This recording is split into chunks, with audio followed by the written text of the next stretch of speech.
Good morning all of you. Last lecture के अंदर मैंने आपको order of the reaction and molecularity of the reaction के बारे में डिटेल में एक्सप्लेन किया था। और जैसा कि आपको पता है कि ऑर्डर ऑफ द रिएक्शन जो है वो एक्सपेरिमेंटल बेस्ड एक थ्योरी थी जो अपन ने पढ़ी थी, यानी कि वो एक्सपेरिमेंटल बेस्ड कैलकुलेशन है जिसके थ्रू अपन केवल और केवल तभी बता सकते हैं जब आप उस रिएक्शन से रिलेटेड एक्सपेरिमेंट कर दो। यानी कहने का मतलब है कि अगर कोई भी रिएक्शन जो है वो एक या दो से तीन से ज्यादा स्टेप्स में फॉलो की जा रही है तो जो स्लो स्टेप होगी वही ऑर्डर को डिटरमाइन करेगी। ये अपन ने पढ़ा था, क्लियर है। आज का अपना टॉपिक जो अपन पढ़ने वाले हैं वो है रेट इक्वेशन। देखिए रेट कांस्टेंट अपन ने पढ़ा जो के होता है। अब अपन रेट इक्वेशन पढ़ेंगे। रेट इक्वेशन जो होती है वो दो तरह की होती है बच्चों।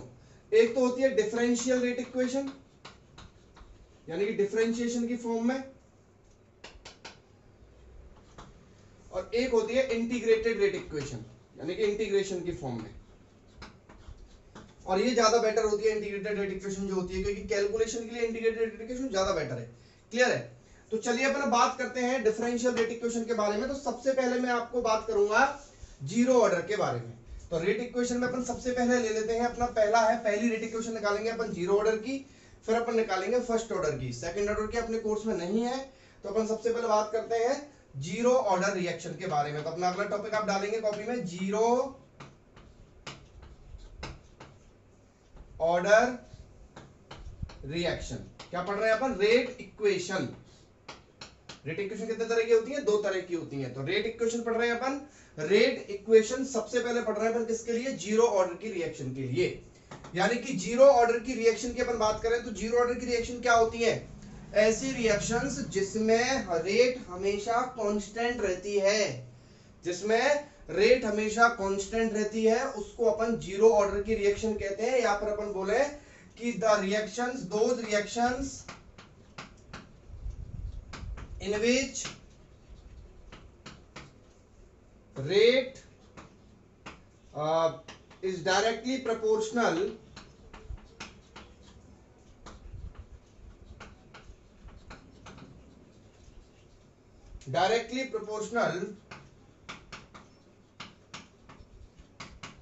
to the zero power of concentration। याद करो आप, आर डायरेक्टली प्रोपोर्शनल टू ए की पावर जीरो। ये होना चाहिए जीरो ऑर्डर के लिए। याद करो आप, मैंने आपको बताया था कि अगर आर डायरेक्टली प्रोपोर्शनल टू ए की पावर एक्स और बी की पावर वाई, याद है, तो एक्स प्लस वाई का सम जो है वो ऑर्डर होता है। तो ए की पावर जीरो, ए की पावर जीरो, तो नॉर्मल सी बात है यहां पर हो जाएगा are is equal to K not a की पावर जीरो, क्लियर। यहां पर के नोट जो है वो है rate constant for zero order reaction, clear है। के लेते हैं अपन ने, के जीरो ले लिया, के नॉट ले लिया, के नॉट का मतलब जीरो ऑर्डर के लिए, आप पहचान में आ जाएगा, ठीक है।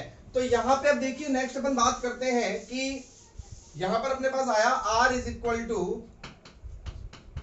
के नॉट ओनली। अब इस r को मैं क्या लिख सकता हूं? dx upon dt। r को क्या लिखा जा सकता है? dx upon dt। तो dx अपॉन dt याद करो, x मैंने कोई कॉन्सेंट्रेशन मान ली, याद आया? आप याद करो, a plus B gives c plus D, क्या लगा था? da अपॉन dt प्लस बराबर dv अपॉन dt। तो उसी तरीके से मैंने dx अपॉन dt लिख लिया, उसकी कॉन्सेंट्रेशन मान लो कितनी है? dx है। तो dx upon dt is equal to K naught. ये तो हो गई डिफरेंशियल इक्वेशन। कौन सी इक्वेशन है ये? Differential equation. अब अपन बात करेंगे किसकी? सबसे पहले डिफरेंशियल इक्वेशन के बाद इंटीग्रेटेड इक्वेशन की।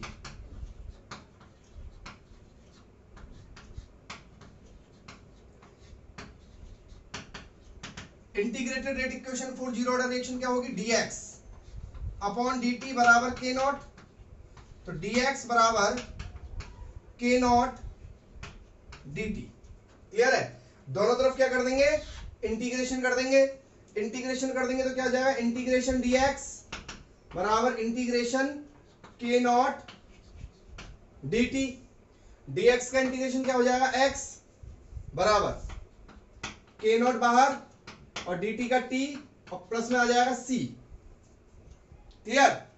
अब अपन बात करेंगे c के लिए, तो at t is equal to 0, x is equal to 0। x क्या है? कॉन्सेंट्रेशन। x यहां पर क्या है, मैं आपको लिख देता हूं, x है यहां पर कॉन्सेंट्रेशन आफ्टर टाइम t, जो खत्म होती जा रही है धीरे धीरे। क्लियर।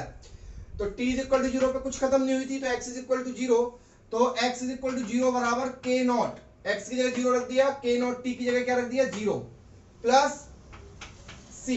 तो c की वैल्यू क्या आ गई? 0 आ गई। तो x बराबर k नॉट t क्या हो गई?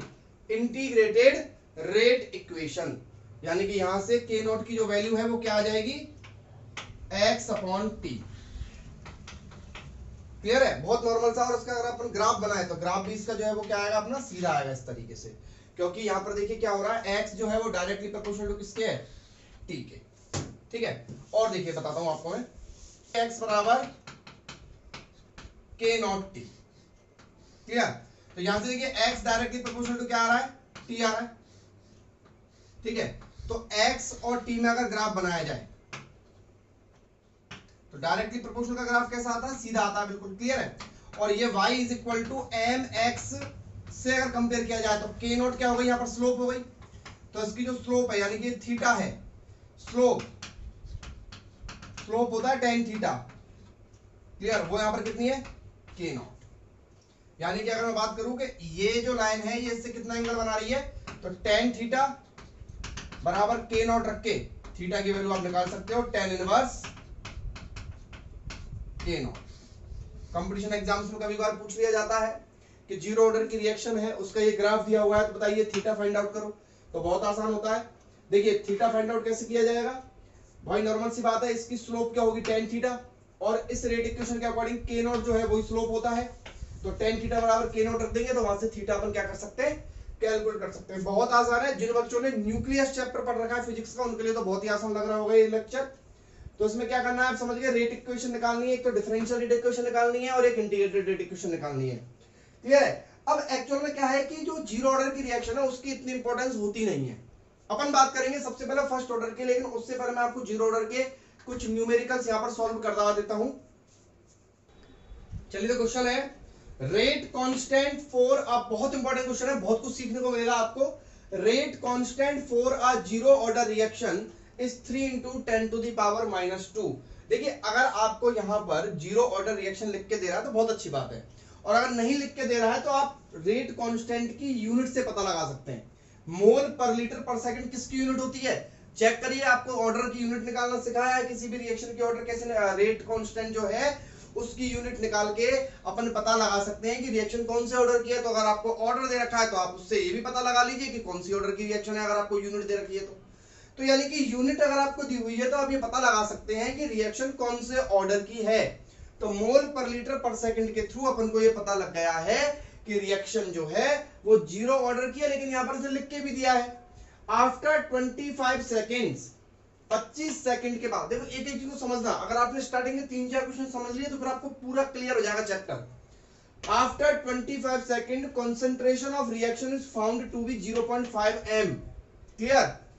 Calculate the initial concentration of the reaction. तो आपको इनिशियल कॉन्सेंट्रेशन निकालनी है। देखिए मैं आपको बताऊं कि आप जानते हैं क्या होता है dx upon dt। Clear. dx upon dt is equal to होता है k नॉट। क्लियर है। dx यहां पर होता है चेंज इन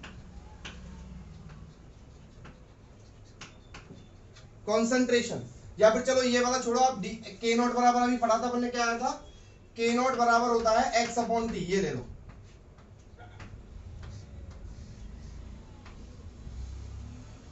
के नॉट बराबर क्या होता है? X upon T. यहां पर एक्स क्या होता है कि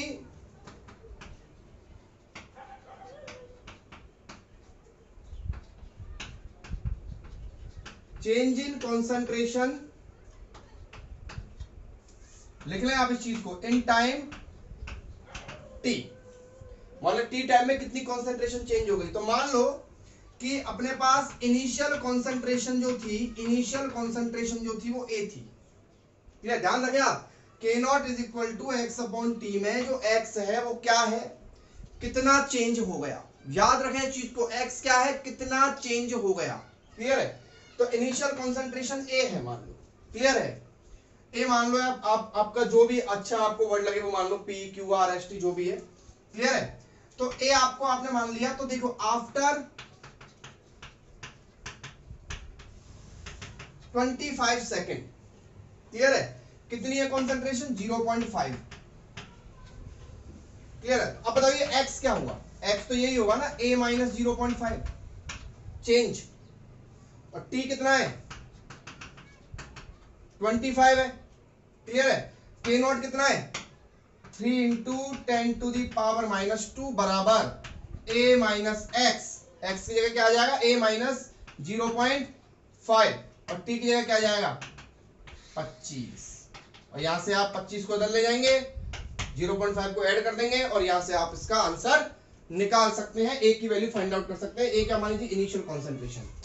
तो आप समझिए मैं आपको क्या बताना चाह रहा हूं, मैं आपको ये बताना चाह रहा हूं कि अगर आप ये समझ जाते हैं कि यहां पर x क्या है तो क्वेश्चन चुटकियों में हो जाएगा। What is x?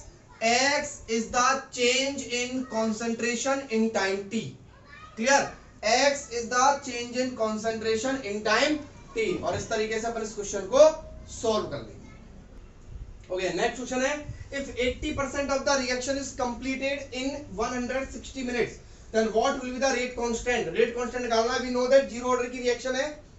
अच्छा बोला नहीं है, मैं बोल देता हूं कि ये रिएक्शन किसकी है, जीरो ऑर्डर की। क्लियर है, गिवन क्वेश्चन में जीरो ऑर्डर की रिएक्शन है। तो चलिए k नॉट बराबर क्या है, x upon t for zero order reaction. x क्या है, चेंज इन कॉन्सेंट्रेशन। मान लो स्टार्टिंग में कितनी कॉन्सेंट्रेशन थी, मान लो स्टार्टिंग में 100 थी, 100 थी, मान लो स्टार्टिंग में 100 थी, बाद में कितनी हो गई, 80 हो गई। कितने परसेंट चेंज हुआ, x बराबर क्या है, चेंज इन कॉन्सेंट्रेशन, 20% हुआ। 20% का मतलब होता है 20 अपॉन 100 यानी कि 0.20। तो कॉन्सेंट्रेशन कितनी हो गई, 0.20। कितने टाइम में हुई, 160 मिनट्स के अंदर हुई। अब देखिए इसको सेकंड में बदलो तो सेकंड में बदल लो, अदरवाइज मिनट्स में रखो तो मिनट्स में रख लो, क्योंकि आप आंसर मिनट में दे देना। जैसे मोल पर लीटर पर सेकंड आंसर आता है ना, तो मोल पर लीटर पर मिनट आ जाएगा बस। तो 160 भी लगा सकते हैं, इसमें ऐसा कुछ भी नहीं होता है कि आप इसको सेकंड में बदलेंगे। अगर आप मिनट में आंसर देना चाहते हैं तो मिनट में आंसर दे सकते हैं। क्लियर है। तो इसको सॉल्व करने पर आंसर आएगा 0.005 मोल पर लीटर पर मिनट। तो इस तरीके से जीरो ऑर्डर की रिएक्शन जो है वो कंप्लीट होती हैं, यानी कि जीरो ऑर्डर की रिएक्शन की जो कांस्टेंट है उनको अपन इस तरीके से सॉल्व कर सकते हैं। ओके, इसके बाद अपन लेते हैं फर्स्ट ऑर्डर की रिएक्शंस के बारे में। अगला अपना टॉपिक है, इसको थोड़ा ध्यान से समझना आप, because this is very important for 12th class. First order reaction,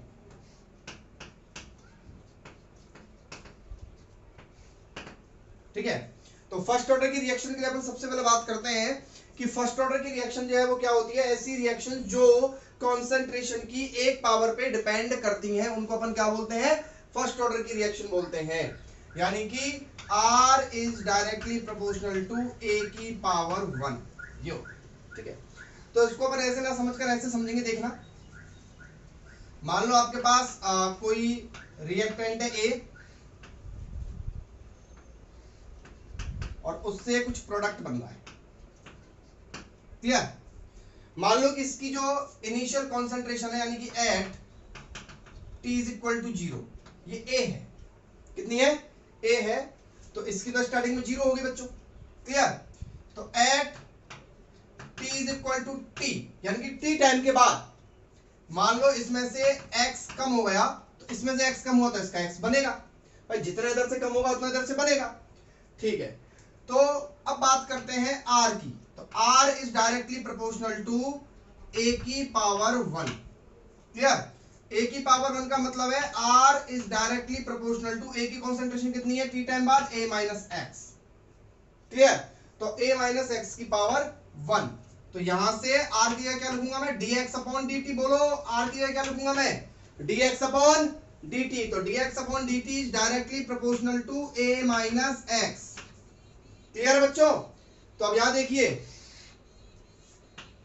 dx upon dt is equal to, यहां लिखूंगा मैं k1। अब समझ गए होंगे आप k1 क्या है? k1 क्या है? Rate constant for first order reaction, k1 a minus x. ठीक है बच्चों, k1 a माइनस एक्स आ जाएगा। यहां तक क्लियर है आपको? तो आगे बढ़ते हैं। ये रिएक्शन जो है ये तो हो गई डिफरेंशियल रेट इक्वेशन। ये तो हो गई आपकी कौन सी इक्वेशन?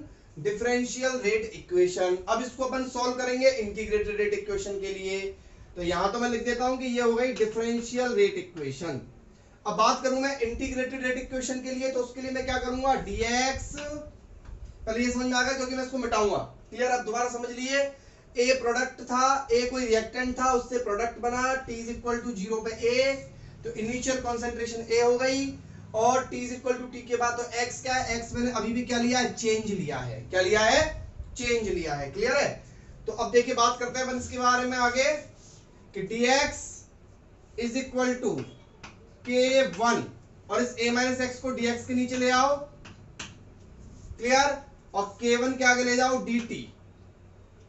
क्लियर है बच्चों? देखो ध्यान से, ठीक है।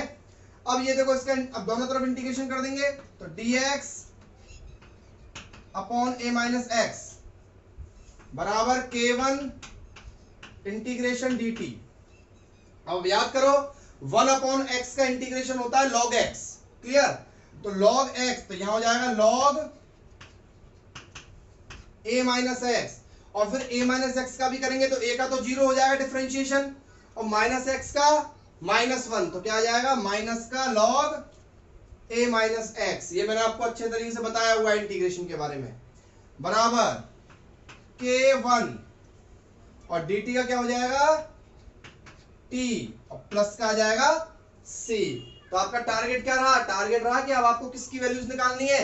c की वैल्यूज निकालनी है। तो c की वैल्यूज कैसे निकालेंगे? देखिए c की वैल्यूज निकालने के लिए अपन क्या करेंगे? एट t is equal to 0, x is equal to कितना था? 0 था। याद करो अभी मैंने लिखा था यहाँ पे t इज इक्वल टू 0 जब लिया था तो x तो चेंज हुआ ही नहीं था। ठीक है, x इज इक्वल टू 0 था, तो माइनस का log a माइनस एक्स। समझो बात को, माइनस का log a माइनस एक्स, तो x की जगह क्या रख दूंगा मैं? 0, तो ये हो जाएगा माइनस का log a only. Clear? k1 t की वैल्यू 0 प्लस c, तो यहां से c की वैल्यू कितनी आ गई बच्चों? माइनस का log a। क्लियर है? अब इस माइनस के log a की वैल्यू c की जगह रख दूंगा मैं, तो ये हो जाएगा माइनस का log a माइनस एक्स बराबर k1t माइनस का log a।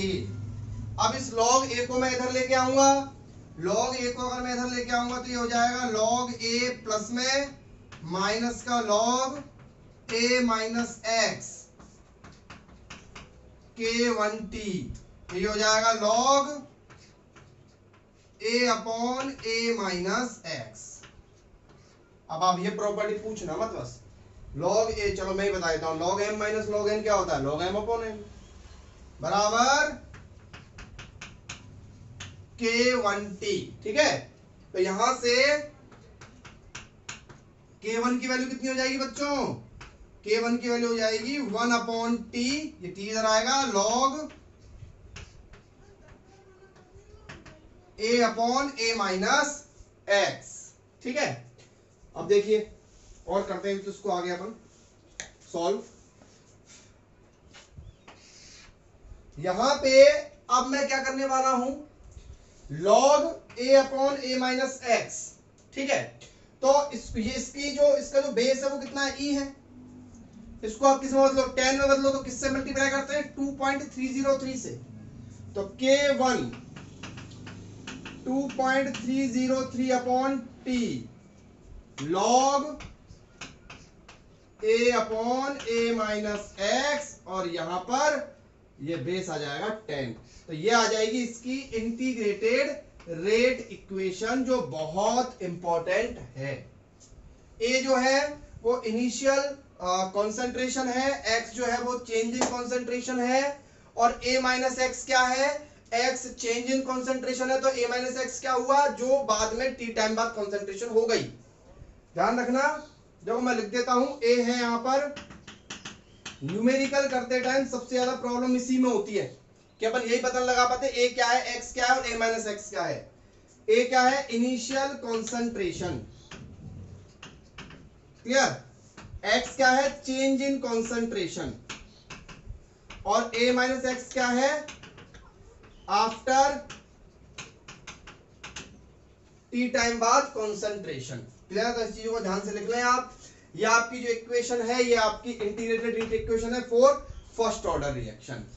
इसी के साथ में आपको हाफ लाइफ के बारे में बता देता हूं कि हाफ लाइफ क्या होती है।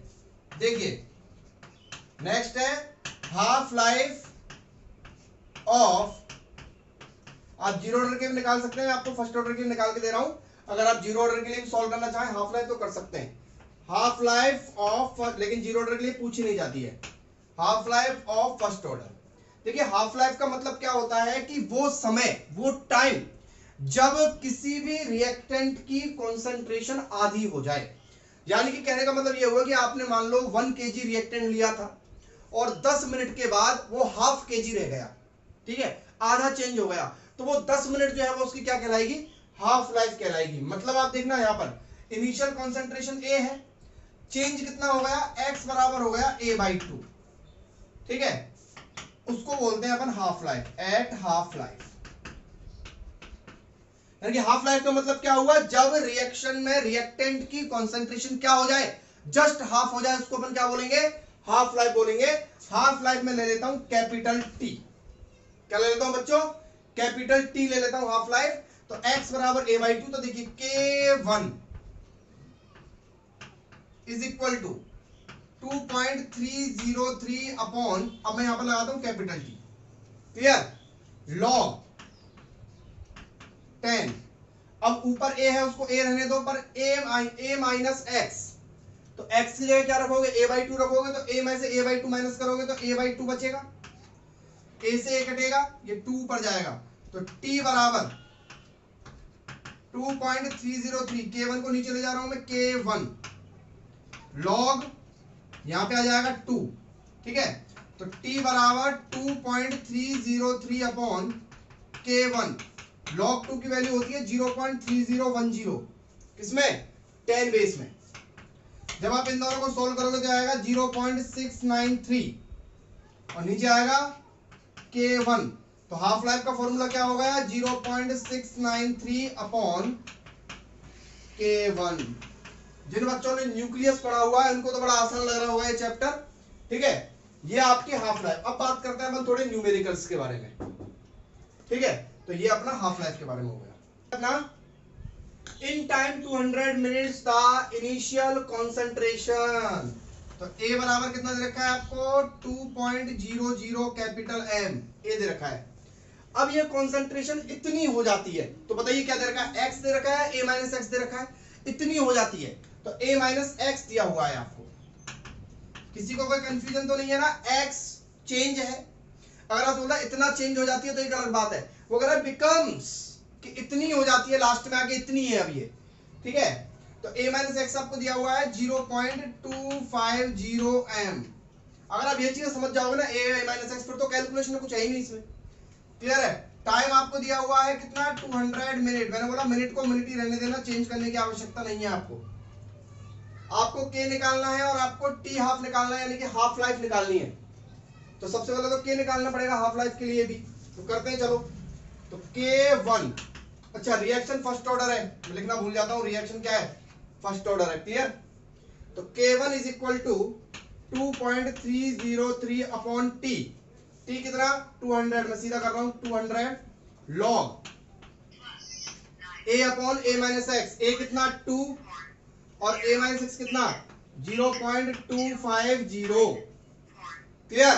तो ये हो जाएगा 0.250, एक मिनट फोन आ रहा है, ठीक है। तो k1 is equal to 2.303 upon 200 log 2 upon 0.250, तो यहां पर k1, क्लियर है। अब इसको जब आप सॉल्व करेंगे तो देखिए 3030 अपॉन 200। और लॉग की जितनी भी वैल्यूज आपको क्वेश्चंस के अंदर मिलती है तो वो एग्जाम में दी जाती है, आप चिंता करने की बिल्कुल जरूरत नहीं है। जितनी भी वैल्यूज होती है लॉग की वो आपको एग्जाम में दी जाएंगी क्वेश्चन के साथ लॉग। अब देखिए यहां पर ये 3 जीरो ऊपर लग जाएगी तो ये हो जाएगा 2000 और नीचे आएगा 250। एक जीरो से एक जीरो कट जाएगी। K1 2.303 अपॉन 200 लॉग ये आ जाएगा 8 और बेस 10 चल ही रहा है आपको पता है, क्लियर। तो यहां पर क्या करेंगे इसको K1 2.303 अपॉन 200। अब देखिए log 8 है, log 8 जो है उसको क्या लिखा जा सकता है log 2 की पावर 3, ठीक है। तो log 2 की पावर 3 है तो इसको लिख सकते हैं 3 log 2 लिख सकते हैं ना, 3 आगे आ जाएगा तो इसको लिखेंगे 3 इंटू log 2, log 2 की वैल्यू 0.3010। K1 इसको आप सॉल्व करेंगे और सॉल्व करने के बाद जो आंसर आपका आएगा वो आएगा 1.04 इंटू 10 टू द पावर -2। और याद करो इसकी यूनिट आएगी पर मिनट, पर सेकंड होती है ना, क्या आ जाएगी, मिनट लिया है तो अपन ने पर मिनट आ जाएगी। और हाफ लाइफ निकालने के लिए क्या करेंगे t बराबर 0.693 अपॉन 1.04 इंटू 10 की पावर -2। यहां से मिनट के अंदर हाफ लाइफ आप निकाल लेंगे। इसके बाद मैं अपना नेक्स्ट क्वेश्चन ले रहा हूं। नेक्स्ट क्वेश्चन बहुत इंपॉर्टेंट है, देखना। Prove that time taken for 99.9% completion of a first order reaction। Percentage वाले जितने भी क्वेश्चंस होते हैं इनमें इनिशियल क्या माना जाता है, a बराबर माना जाएगा 100। इसमें a इज इक्वल टू माना जाएगा 100, तो a हो गया आपका 100%, क्लियर। उसके बाद आप ये मान लो कि कितनी परसेंट कंप्लीशन हुई है रिएक्शन, 99.9% कंप्लीट हुई है रिएक्शन। तो बची कितनी, फिर कंसंट्रेशन बची कितनी, यानी कि a माइनस एक्स कितना बचा, a माइनस एक्स 100 माइनस 99.9 बचा नहीं बचा, कंप्लीट तो 99.9%, यानी कितना बचा ये हो जाएगा आपका 0.1%। कितना हो जाएगा 0.1%, ठीक है। तो अब अपन आपको इसमें प्रूफ क्या करना है कि प्रूव दैट टाइम टेकन, तो पहले तो टी निकाल लेता हूं मैं इसमें, ठीक है। चलो टी निकाल लेते हैं, टी निकाल लेते हैं इस रिएक्शन के लिए। टी देखो कैसे निकलेगा, टी बराबर 2.303 अपॉन K1, क्लियर। K1 की वैल्यू नहीं है, कोई बात नहीं। Log a upon a minus x, a upon a है 100 अपॉन 100 करेंगे तो 1 ही आएगा, नीचे भी 100 करेंगे और नीचे आएगा 0.1, क्लियर। बेस 10 है ये इसका, तो t is equal to 2.303 upon K1 log. अब देखिए पॉइंट ऊपर जाएगा तो 1000 हो जाएगा ये, और लॉग 1000 की वैल्यू लॉग ये हो जाए, तो लिख देता हूं मैं, चलो लॉग 1000 और बेस 10, तो ये हो जाएगा तुम्हारा 2.303 अपॉन K1।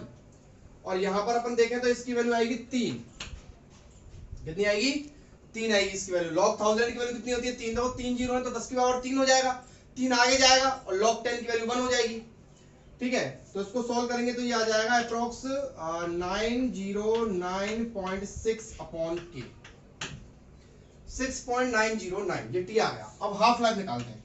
हाफ लाइफ निकालने के लिए क्या होगा 0.693 अपॉन K, क्लियर है। अब देखिए आपको क्या करना है, टी में टी का डिवाइड दे देना है, ठीक है, क्योंकि तभी जाके पता लगेगा कितने टाइम्स है।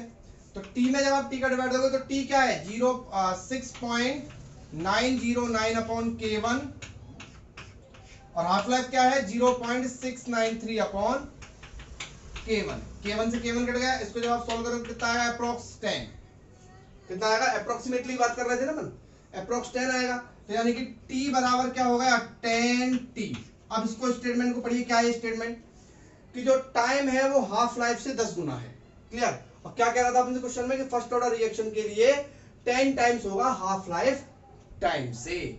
तो इस तरीके से अपन इस क्वेश्चन को सॉल्व कर लेंगे। इस तरह क्वेश्चंस की प्रैक्टिस करना बहुत ज्यादा जरूरी है आपके लिए, ठीक है। इस तरह क्वेश्चंस आपको आने चाहिए। अच्छा मैं एक चीज और बता दूं आपको लास्ट में, बाकी के और न्यूमेरिकल्स अपन अगले लेक्चर में डिस्कस करेंगे, ठीक है। जो मैंने अभी आपको रिएक्शन लिखी थी उसमें k बराबर बताया था मैंने आपको, यहाँ पे t बराबर बताया था 2.303 अपॉन k log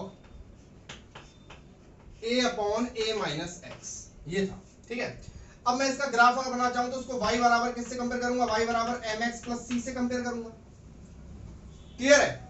तो y बराबर mx प्लस c से कंपेयर करूंगा तो इसमें जो अपना आएगा y की जगह मैं यहाँ पे एक काम करता हूँ, यहाँ t ले लेता हूँ, ठीक है, और यहाँ ले लेता हूँ log